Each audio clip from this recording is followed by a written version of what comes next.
Hello, ladies and gentlemen, it's Justin Johnson. We're on the module DD 103, investigating the social world 2. On my third year at Open University, we're coming into my fourth year. Thank you all for joining us. We're on investigating the social world.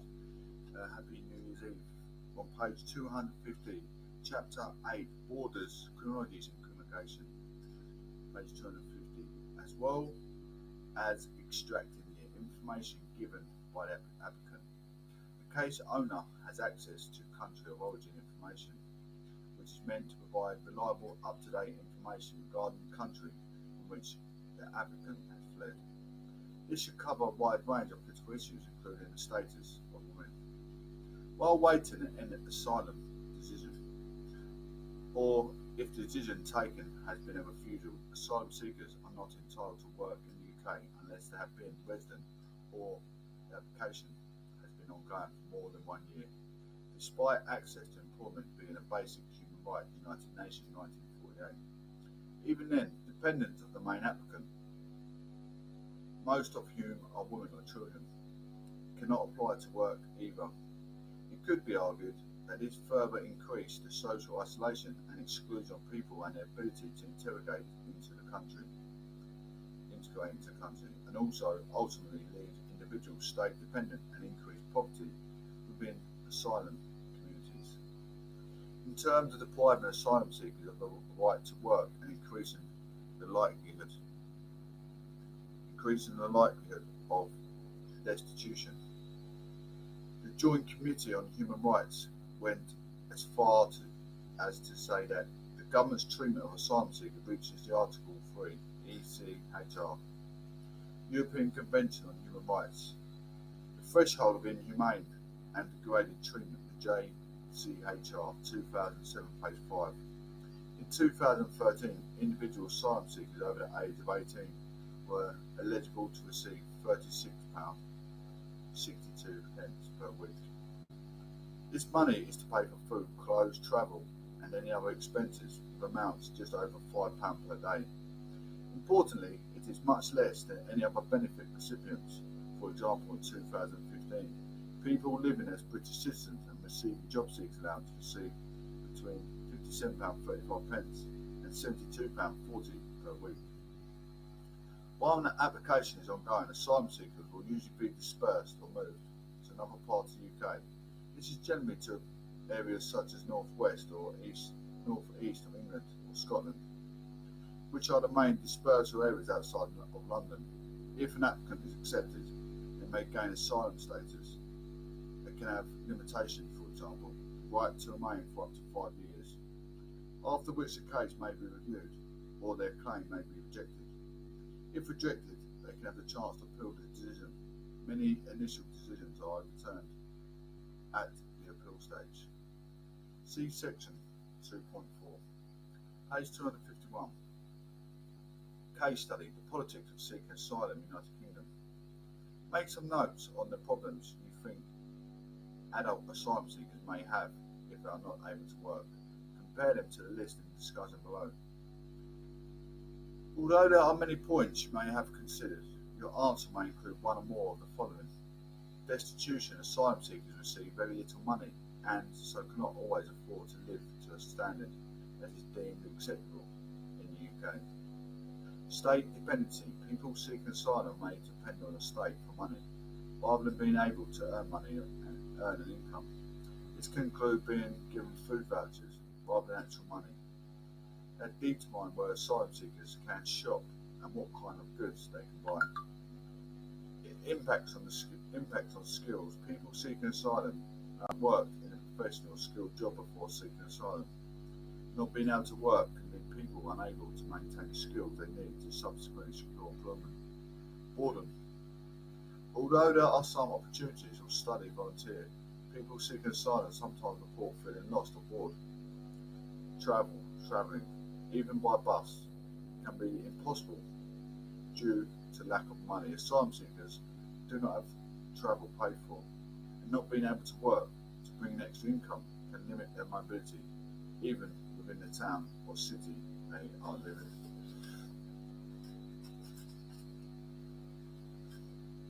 Page 251, that's very important, that page. The issues in the asylum system. Although the process of seeking asylum seems fairly straightforward, there are some issues that are seen as problematic for criminologists. These include access to welfare benefits, credibility, the fast-track system, detention at immigration removal centres. Some of these concerns are summed up by Tyler, who points out that once an asylum seeker is identified, they are issued with an asylum seeker's identity card, become subject to detention, dispersal and electronic tagging, barred from access to paid work, and have limited, if any, access to education, healthcare, social housing and income support. For the asylum seeker, the first and most critical stage in the process is being identified as an asylum seeker. Some of the key issues that can affect asylum claims and that can impact on the lives of people seeking asylum in the UK include page 252. Policy changes such as the Asylum Model 2007 Fast Track. The new asylum model was introduced with the key aim being to speed up asylum decisions, thus accepting, rejecting or returning applicants based on their claims. It was also to ensure that the same case owner would follow the whole application and thus know the application well enough to present a fully informed case. Although it initially set out to reduce the time people spent in the system, in reality it has meant complex cases have not been given enough time to due investigation. For example, Stonewall, a UK-based lesbian, gay and bisexual charity, found that people applying for asylum under humanitarian grounds based on sexual orientation, persecution, were often given very little time to develop their claims. Stonewall 2010. The welfare, although asylum seekers do receive some benefits while awaiting a decision, this amounts to very little financial support and leaves some people living below the poverty line, since applicants do not have the right to employment. They generally have no alternative but to depend on welfare allowances. Merits and credibility. To be granted asylum, it is up to the applicants to prove they have a well-founded fear and persecuted in their country of origin for reasons of race, religion, nationality, membership of a particular social group or political opinion. A number of problems arise in the process. Firstly, country of origin.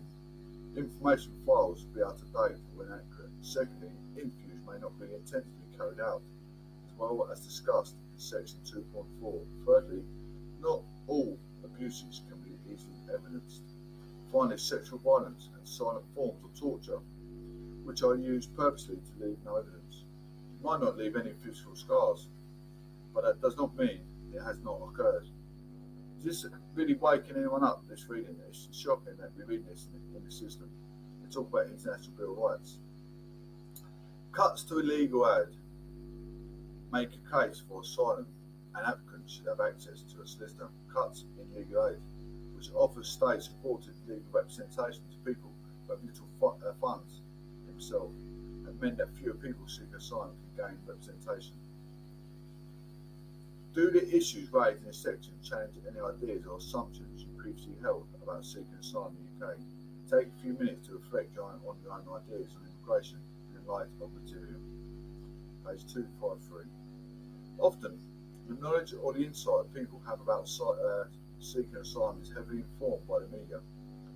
We regularly focus on welfare claimants, crime, or the blurring between asylum and immigration statistics. More generally, it is very seldom that the reality of seeking asylum is represented accurately and in an unbiased way, especially in relation to the process of application and decision making, or the problem of destitution for many asylum seekers. Gaps in responding to gendered violence. One key issue for feminist activists and criminologists alike has been the treatment of women seeking asylum in the UK, as well as other parts of the world.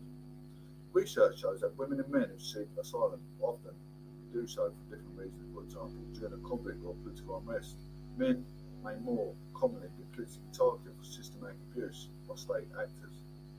In these kind of circumstances, men may claim asylum based on factors such as torture by the state, cruel or inhumane treatment, or because of their political affiliation, or many women are targeted for similar abuse.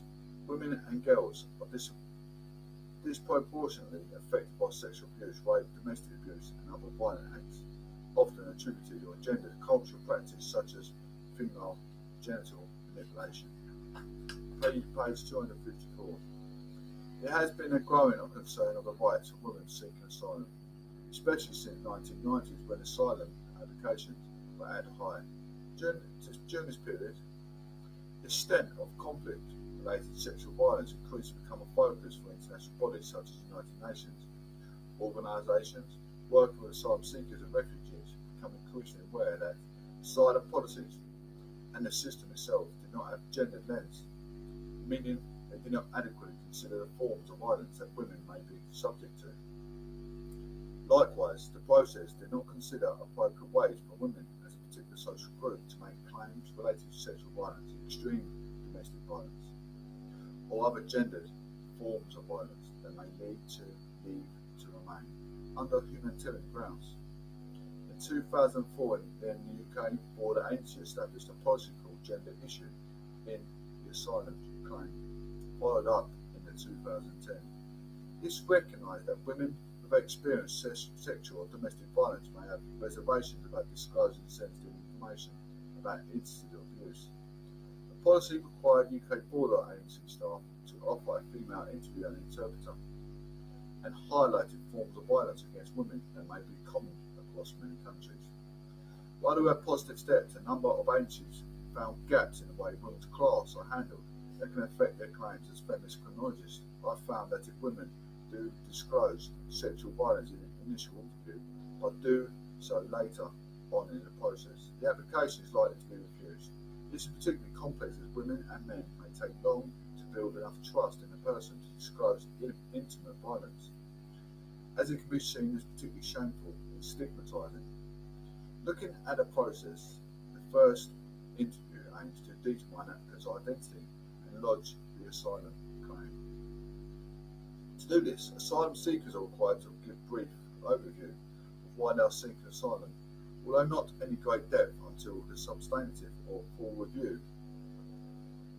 In the summary on page 255, the number of people seeking asylum in the UK was high in the mid-1990s but decreased over a 10-year period. Those who claim asylum are usually fleeing conflict or persecution, and most applicants are male, and gendered nature of asylum can mean there are gaps responding to women who apply. The asylum system in the UK is complex and can make it take a long time for people to move through. Although the Home Office has attempted to address this by introducing a fast-track system, most applications are refused, although many of these refusals are overturned to appeal and asylum or leave to remain are granted. Welfare restrictions and practices such as dispersal are used as means of controlling asylum seekers.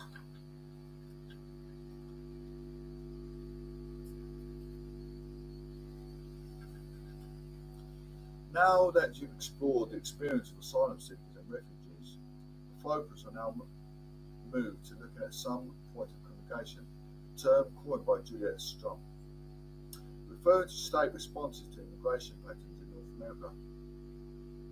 Strum argued that both criminal and immigration law are, at their core, systems of inclusion and exclusion.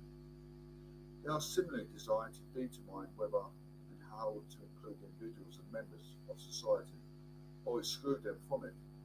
Both create insiders and outsiders. Both are designed to create distinctive categories of people: innocent versus guilty, admitted versus excluded, or, as some say, legal versus illegal. Stump's main concerns are twofold: that immigration law and policy have been gradually incorporating criminal law over a number of years, which has meant an increase in crimes related to immigration, thereby swelling immigration representation in prison populations, and that routine practice in the US immigration system have become more punitive, such as incorporating mandatory detention. These are valid concerns and can be echoed by other commentators. For example, according to the ads at Bosworth, in Europe alone, rapidly growing foreign population representations of an average of 20% alone rapidly growing foreign populations represent average 20% of prison inmates, reaching extraordinary highs in countries such as Switzerland, 71.4%, Luxembourg, 68.8%, Cyprus, 58.9%, Greece, 70.1%, and Belgium, 44.2%. Importantly, many of those are in prison based on immigration policy or legislation violations, rather than for violent crimes or other offences. Thus, border control policies have significant impact on the criminalisation of immigrants. Likewise, law and social policy have become increasingly punitive toward immigrants. Looking at the UK as an example, Ali Verti has shown that while 70 types of immigration offences were passed in the UK from 1905 and 1996, 84 new immigration offences were created from 1997 to 2010. In Zenda 2030, page 410, this takes us some way to seeing how the immigration crisis is developing in other areas of the globe. Rather than dealing with immigration as a matter mainly related to social policy, law has created more ways immigrants to be taken in the criminal justice system. In this sense, the extent to which justice is served through a criminal justice approach to immigration must be called into question by criminologists and those with an interest in the role of social policies is responding to complex social problems and issues. Social policy has a wider role in the immigration crisis in that reductions and stagnations in welfare benefit allowance, for example, can mean asylum seekers live on or below poverty line, for example. The level of financial support for asylum seekers was frozen for 3 years in the UK from 2011 to 2014. This policy was changed by the High Court in 2014, and through this change it was demonstrated that government policies regarding welfare were pushing asylum seekers into severe poverty. Such barriers to financial support can mean some people who may otherwise not be able to afford to survive legally reach such stringent financial limitations. To engage in crimes or survival, such as shoplifting or stealing food, or working illegally to gain enough money to live above the poverty line. Therefore, people who may genuinely fear return to their country of origin, but whose claims have been refused, may continue to live in a country outside immigration rules and regulations. Joe, I'll call you later, Joe. And so can fall into the criminal justice system due to immigration offences. I'll call you in a bit.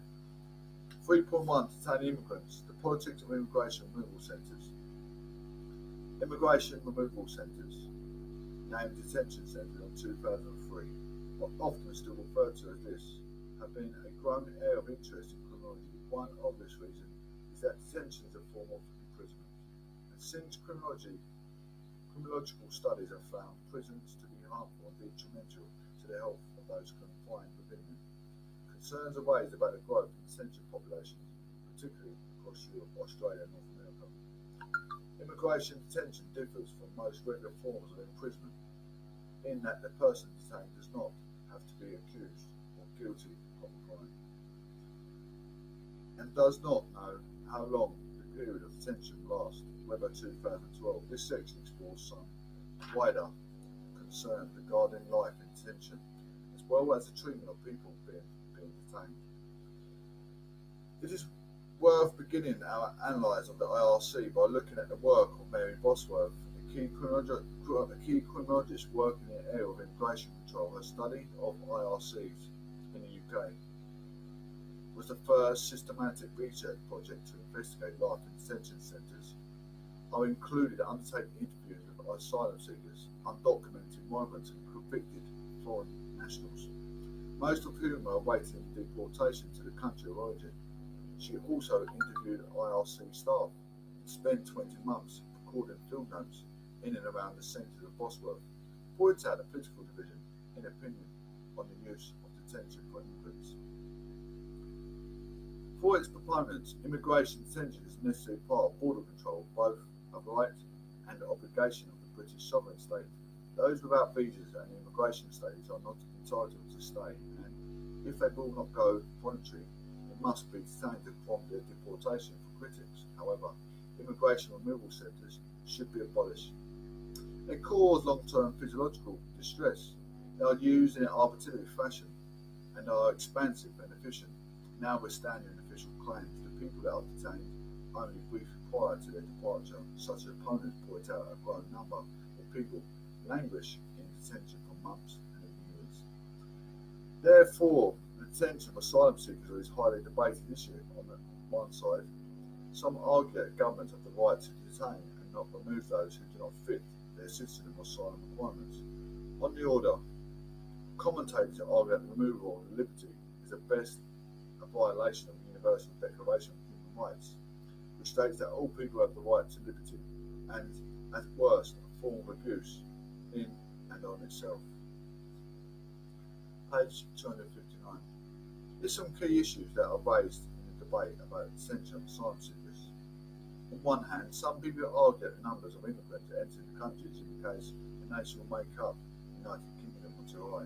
The economic climate in the aftermath of the global recession has impacted on the number of people able to move away from the UK, while inclusion in the European Union has increased illegal immigration to the UK. People who support immigration detention often argue that asylum seekers who have led their claims rejected by the Home Office should be detained and then deported. Since they are not considered to be fear persecution and return to their country of origin, on the other hand, sometimes the rights of individuals are not upheld when they are detained or imprisoned without having committed a crime or being found guilty of criminal wrongdoings. Confinement can be very harmful for many people, including prisoners more generally in long term. For those working in the field of refugee study, immigration detention for asylum seekers goes against the principles of the Universal Declaration of Human Rights in 1951, the Refugee Convention, since it responds to people seeking asylum through criminalisation, rather than treating them as survivors of persecution. At the same time, serious conflicts such as Afghanistan, Iraq and Syria have increased the need for asylum for many people fleeing violence in these areas. There are numbers of appeals that lead to original decision by the Home Office being overturned and asylum being granted for up to a third of rejections and overturned when appeals are made. Asylum Aid 2011, which calls into question the use of detention and deportation. I'll be with you about now. Reading to 12, child. I'll be with you shortly, as soon as I can. Privatisation and IRCs. As Stump has argued, criminal law and asylum law have gradually merged, increasing privatisation and myriad in border controls, including IRCs, with some controversial outcomes. The privatisation of state-led facilities such as prisons and healthcare. I'll catch you a bit, child. Has been a concern of criminologists for many decades. Niles, Christie, and key thinker in critical criminology has argued that privatisation allows crime control measures to become an industry where money can be made and contracts are sold at the highest bidder. I'll be done by 12, girl. Thus promoting a business model by increasing profit and so encouraging increased target setting. Others have shown that it has an impact on the quality of care for people depending on or living in, such as institutional facilities, for example. Businesses require facilities to make profit, and as such may find ways to save money in areas such as staffing in IRCs. This has been found to be detrimental to people living in detention who have complex healthcare needs. The staff may not be on hand at all times to provide appropriate care. Importantly, criminologists are concerned about the use of such agencies, as they are seldom held accountable if and when abuse or problems do occur. Medical justice, for example, reported around 300 allegations of abuse by security staff, including use of excessive force. Medical Justice 2010. The death of Jimmy Mubenga in 2010 at the hands of 3 G4S cards led to investigation into the use of excessive force and restraint during movement. Women in detention. As with their areas of asylum, IRC populations are most made up of men in the UK. Out of 10 centres, one IRC Yard Woods is purpose-built for women and for families. 2 others, IRC Tinsley House and the Cedars Unit, have been built for families. The others mostly or only detain men. This has meant that limited information and research available to those studying asylum detention has, more often than not, focused on women's experience. However, in Yarwood alone, up to 405 men can be living in detention at a given time. As a number of feminist criminologists have argued in relation to prisons, it's not only the numbers of women in confinement that should be of interest, but the specific experiences and problems that women are facing during imprisonment or, in the case, detention. The work of Women for Refuge Women helps fill this gap in knowledge in 2014. They report a number of important findings for their research with women who had previously been detained in IRCs in the UK, mostly in the Old Woods. Overall, they interviewed 46 women, 72% of whom said they had been raped as a form of persecution before seeking asylum, and 41% said they had been tortured. Survivors of these forms of violence should not be detained, yet all have been subject to detention. Children in detention. Another controversial issue in relation to IRCs is the detention of children. People working in the area of children's rights, such as Patricia Hines in the UK and Edith Montgomery in 2008 in Denmark, have highlighted problems in responding to child migrants and accompanied minors without due consideration of their age. They have pointed out that immigration policies can at times contravene or do not uphold the United Nations Convention of the Rights of Child, 1989. For example, countries that have signed the convention are required to hold the best interests of a child as their top priority. It should protect their wider rights, including refuge rights, and protect them from all forms of violence. Page 261. At the bottom chapter. A number of studies have brought the rights of children into question where immigration is concerned. It is useful to recognise at least two of the key issues in the question: age, determination, asylum, and a treatment of detained children in the UK. As you have seen, not all immigrants or asylum seekers have the identity documentation that is required by border control agencies such as passports or visas. This can make it difficult to know the person's country of origin, name, or even their date of birth.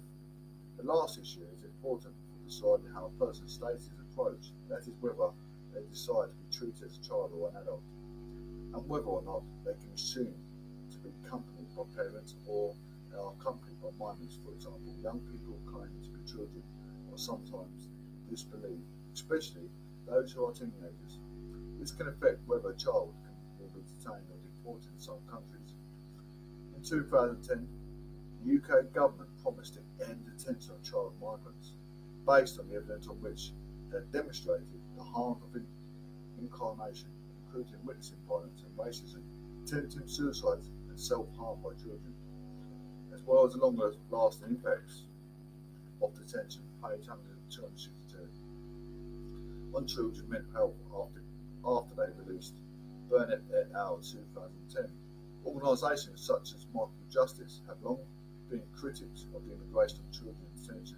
In 2010, they reported that many children have been subject to drawn raids, where immigration officers or police entered the home early in the morning to conduct immigration raids and led to detention. They found that, while in detention, food was regularly of the poor standard, schooling was poor and with education. Some children experienced violence by parents.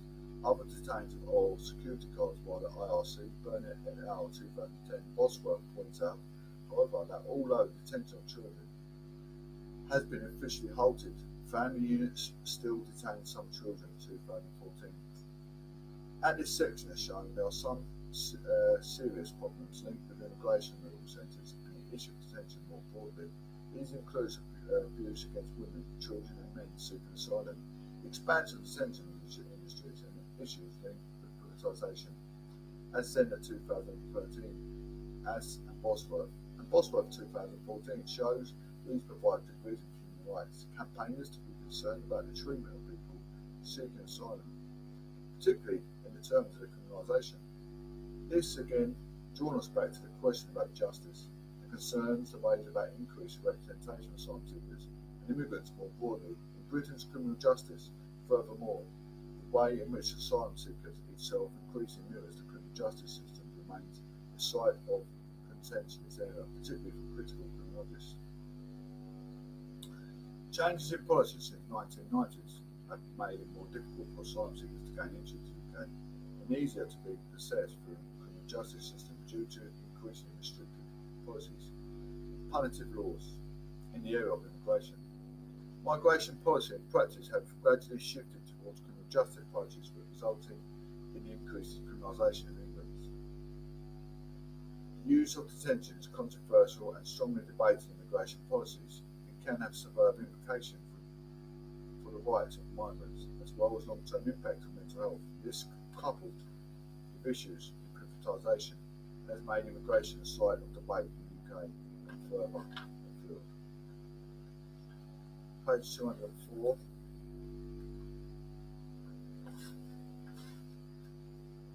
This chapter has documented issues in terms of how asylum seekers and immigrants are controlled.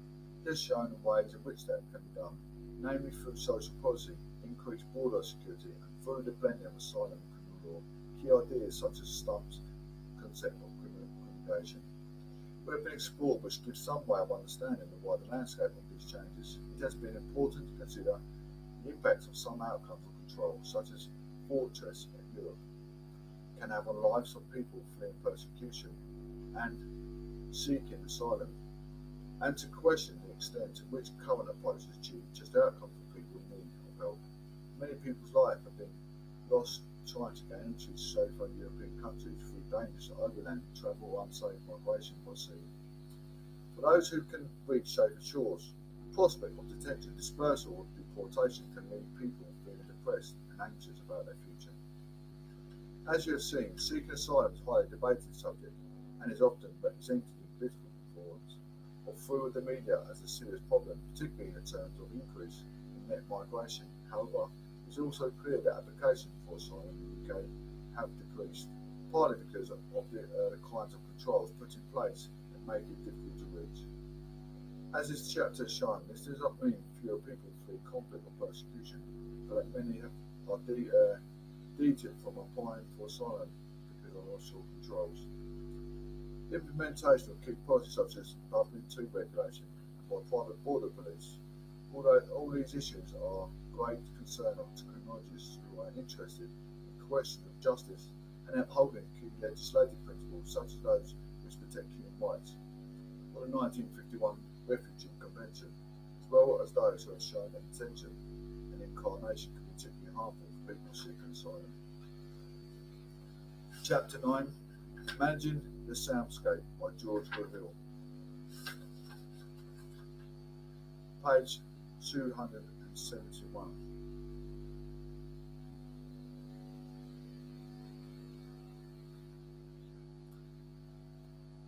The noise is increasingly recognised as a problem in the media, with social science and environmental studies, and the government legislation, with the din and cacophony of the urban traffic, annoying phone conversation in public places, jet fighters screaming lower over remote landscapes and noisy neighbours. Unwanted sound seems to permeate life in both urban areas and countryside in ways that can sometimes feel impossible to escape.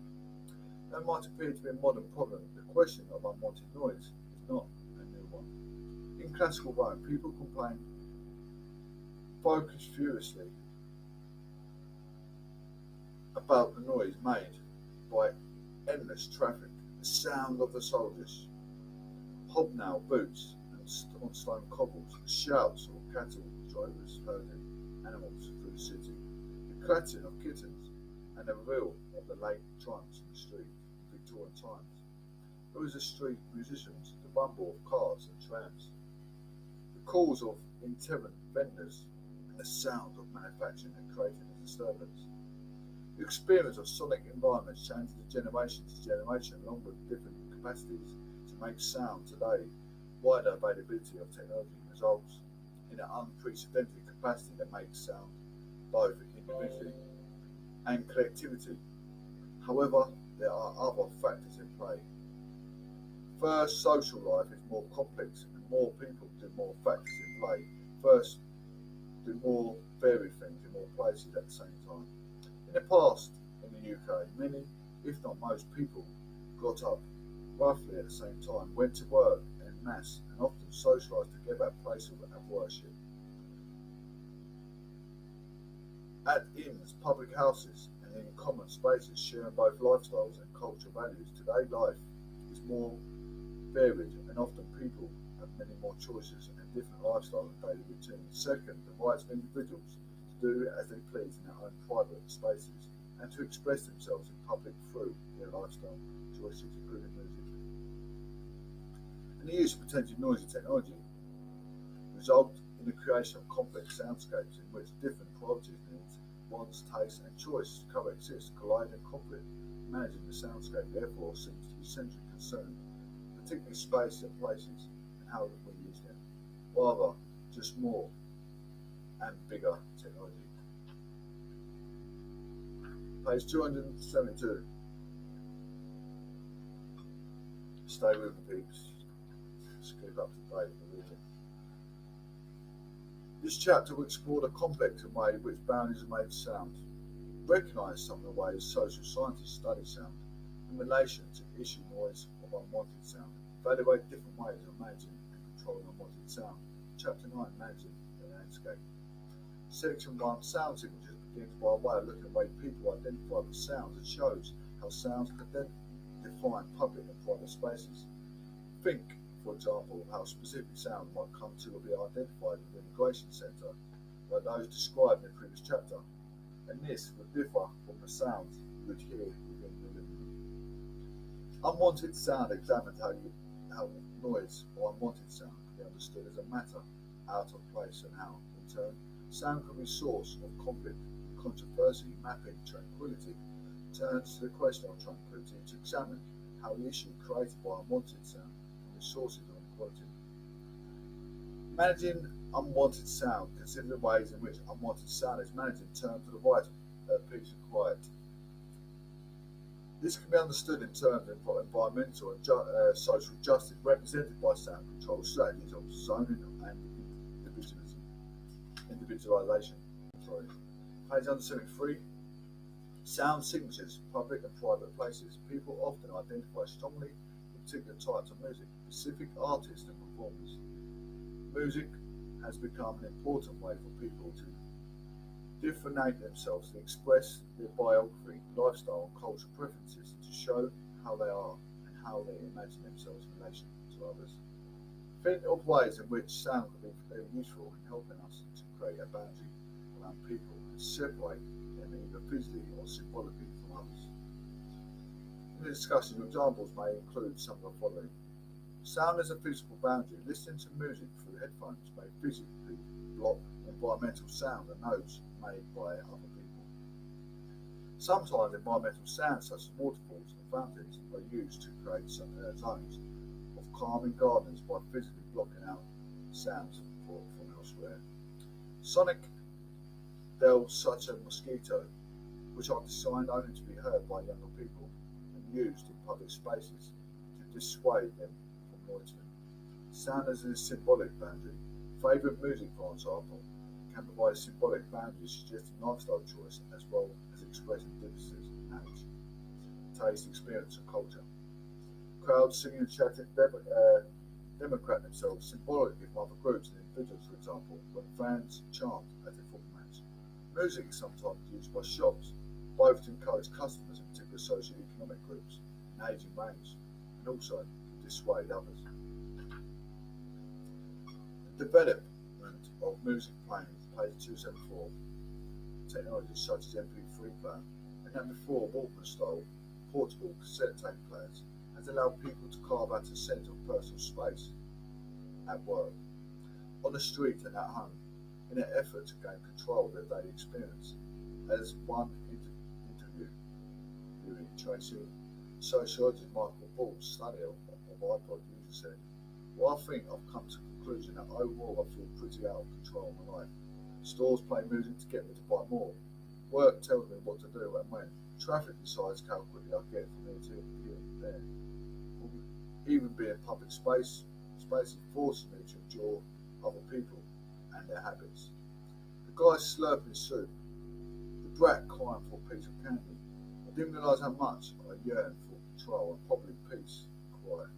Strange since I'm blasting music in my ears. I think I'm really tired of living on someone else's schedule.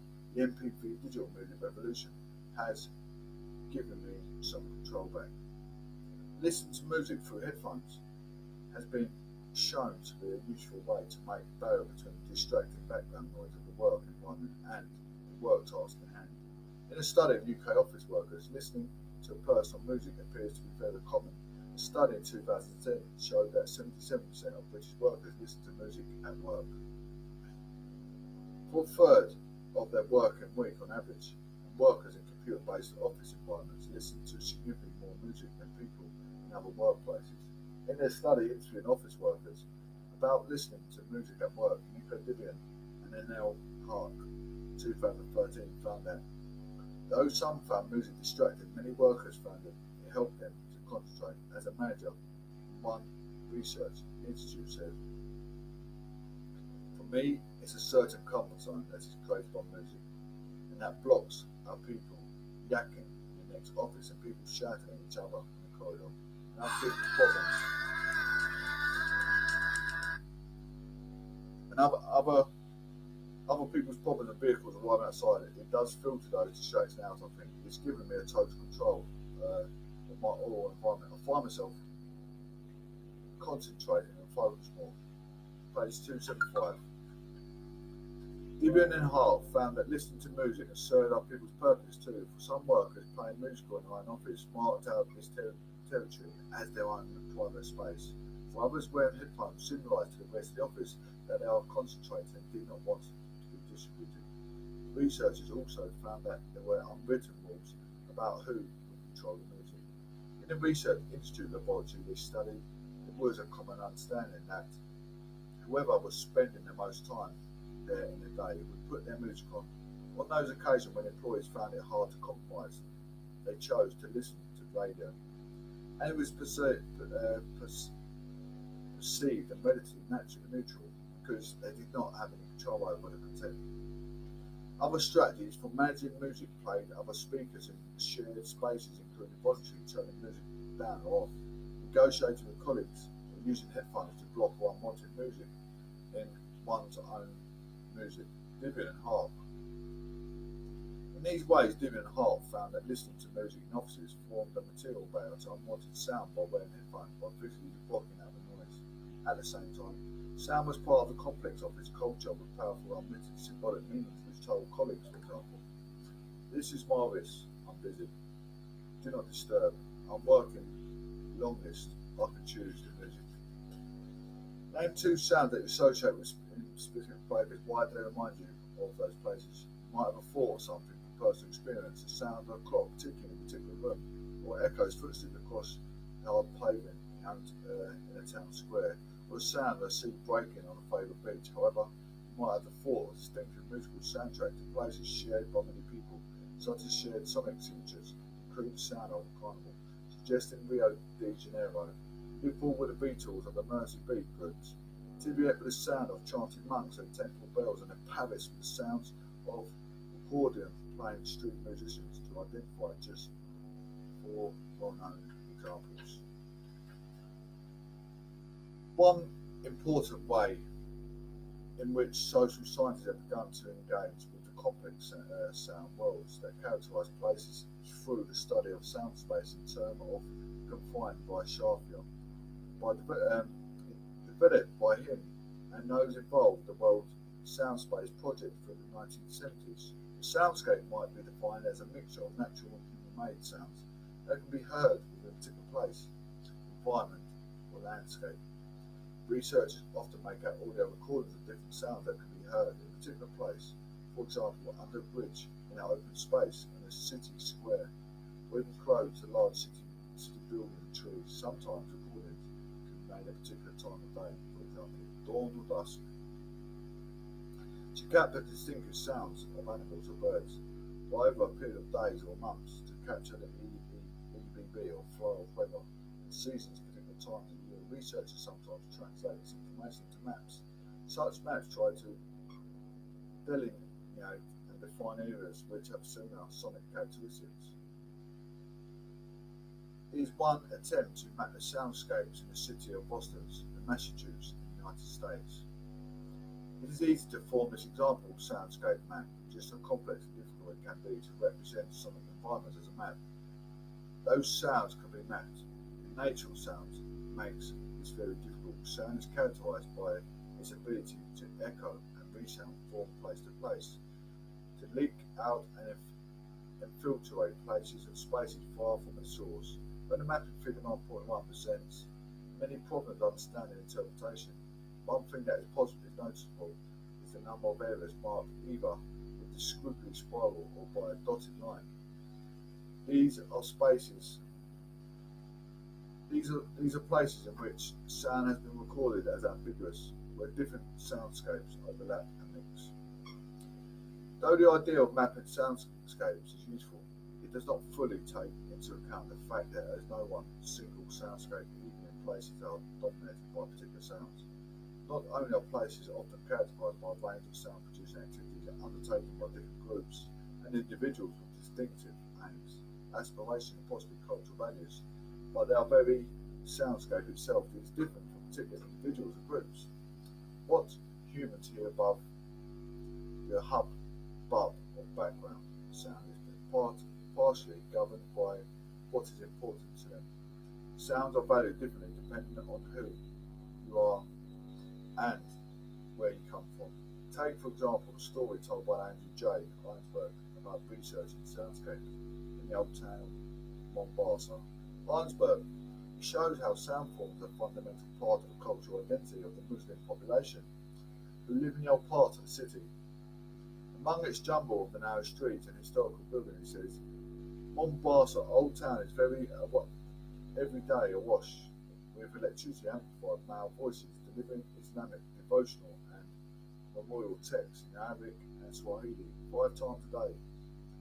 A polyphony and cantilated Arabic calls for prayers emanates from the rooftop loudspeakers of dozens of neighbourhood mosques.